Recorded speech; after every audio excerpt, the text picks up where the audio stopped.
Good morning बच्चों।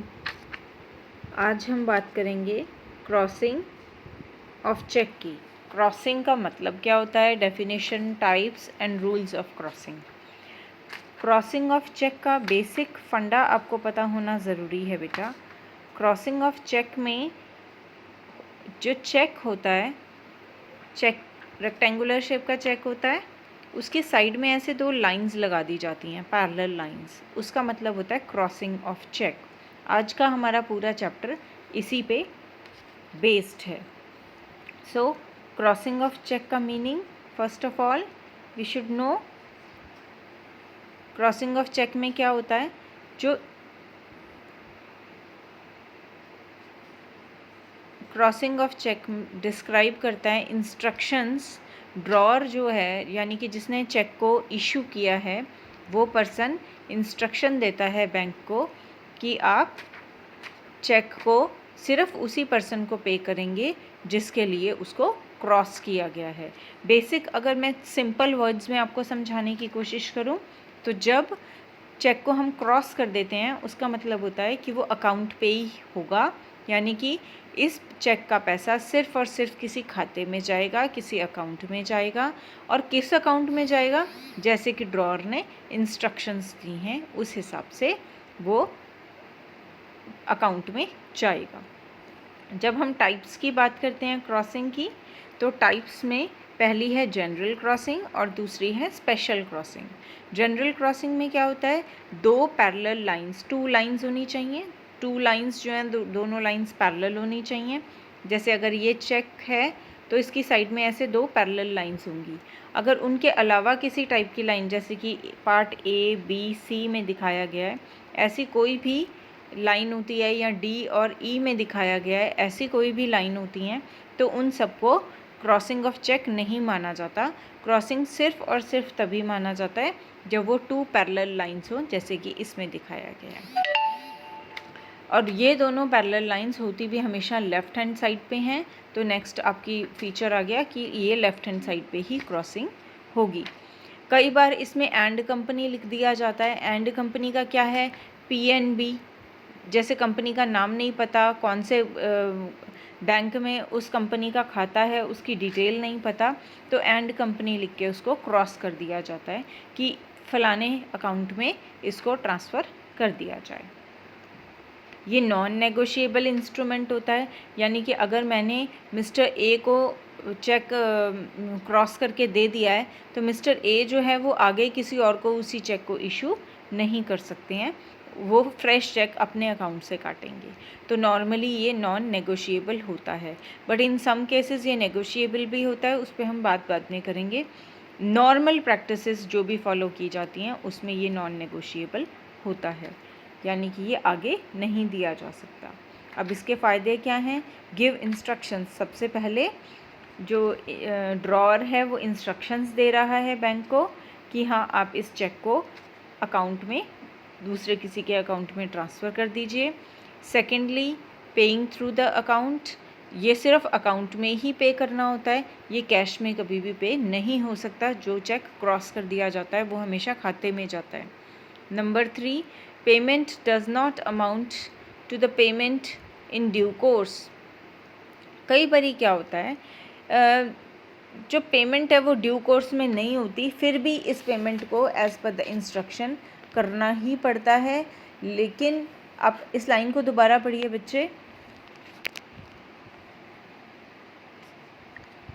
इस line को आप दोबारा पढ़िए। The payment does not amount to payment in due course, so the paying banker will lose his statutory protection. कि अगर बैंक ने गलत खाते में इस अमाउंट को ट्रांसफ़र कर दिया तो बैंक को कोई बचाव नहीं मिलेगा, बैंक को वैसे ही करना पड़ेगा जैसे कि चेक पे इंस्ट्रक्शंस दी गई हैं।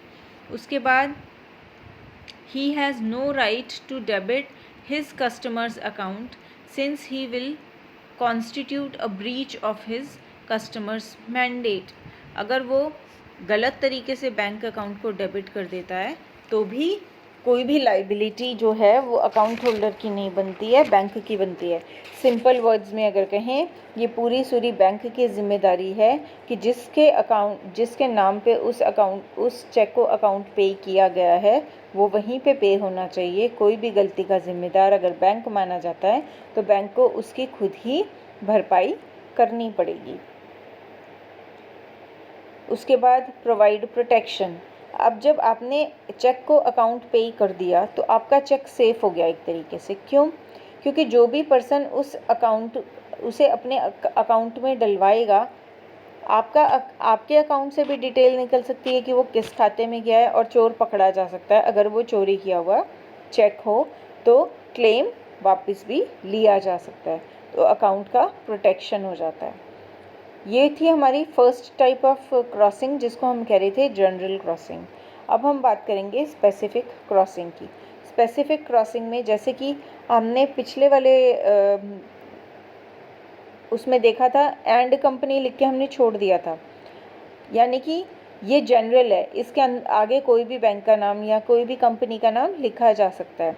लेकिन जब इसको पर्टिकुलर बैंक के लिए क्रॉस किया जाता है तो वो होती है स्पेशल क्रॉसिंग। जैसे Punjab National Bank not negotiable, Punjab National Bank payee account, Punjab National Bank not negotiable payee account.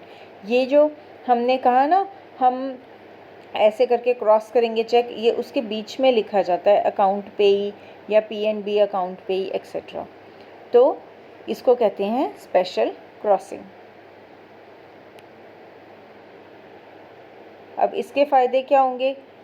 Bank को डायरेक्शन दे दी कि किसको पे करना है। सेकेंडली स्पेशल क्रॉसिंग है तो अनदर बैंक, हाँ कुछ केसेस में ऐसा भी होता है कि एक बैंक दूसरे बैंक को इसी चेक को एंडोर्स कर देता है या नेगोशिएट कर लेता है, बट ऐसा नॉर्मल प्रैक्टिस में अभी नहीं किया जाता। अभी हम आगे बात करेंगे इस पे।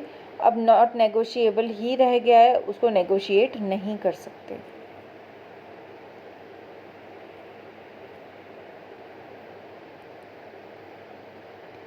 अकाउंट पे ही क्रॉसिंग, अकाउंट पे ही लिख दिया तो अगेन बात वहीं आ जाती है बार बार कि सिर्फ अकाउंट में ही जाएगा, कैश में नहीं दिया जाएगा।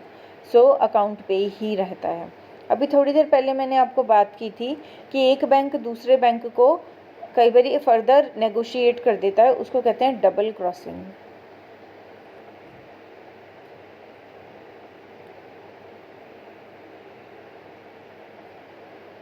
एक बैंक दूसरे बैंक को जब नेगोशिएट कर देता है उसको कहते हैं डबल क्रॉसिंग। डबल क्रॉसिंग का मतलब है कि एक बैंक ने दूसरे बैंक को राइट दे दिया कि ये लो, ये देखो, Indian bank to Canara bank as agent for collection, कि इंडियन बैंक ने जो है ये चेक कैनरा बैंक को दे दिया है कि कैनरा बैंक एक एजेंट की तरह इस बैंक के लिए पेमेंट को कलेक्ट करेगा।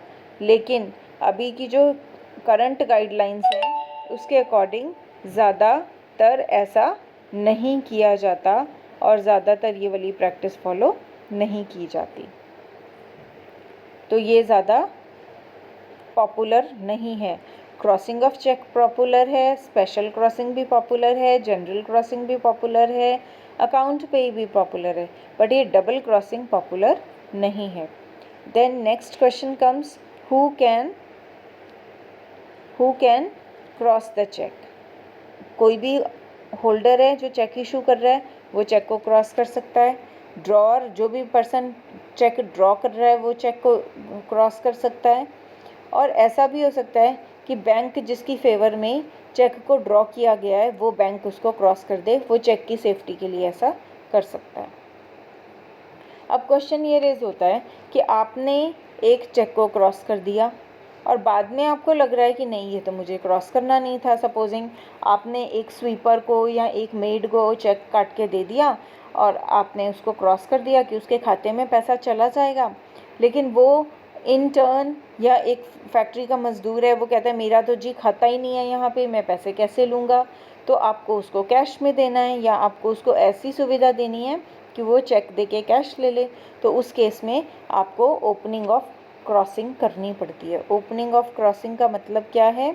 ओपनिंग ऑफ क्रॉसिंग का मतलब है कि जो आपने क्रॉसिंग की थी आप उसको कैंसिल कर रहे हो, आप उसको ओपन कर रहे हो, वो कैश में भी दिया जा सकता है। हालांकि नॉर्मल प्रैक्टिस में ऐसा अलाउड नहीं किया जाता, बट अगर लीव की कमी है और सर्कमस्टांसेस अलाउ करते हैं तो पे कैश लिख के अकाउंट होल्डर अपने फुल सिग्नेचर उसके साथ कर देता है। जैसे आपको मालूम है चेक पे कहीं पे भी अगर कोई कटिंग हो जाती है तो उस कटिंग को कैंसिल करने के लिए उसको सिंगल स्ट्राइक काट दिया जाता है और उसके ऊपर अकाउंट होल्डर अपने पूरे साइन कर देता है। तो इसी तरीके से पे कैश लिख के क्रॉसिंग को कैंसिल करके अकाउंट होल्डर अपने पूरे सिग्नेचर्स उस पर करेगा, तभी वो चेक जो है उसकी क्रॉसिंग ओपन होगी। So read it very carefully. ये बहुत छोटा सा कॉन्सेप्ट है opening of crossing, but it's very important concept, क्योंकि छोटे से में बड़ा कुछ इसमें दिया जा रहा है, तो आपको ये ध्यान से करना चाहिए। So with this we are done with the chapter, and after doing this chapter you will be able to answer all these questions.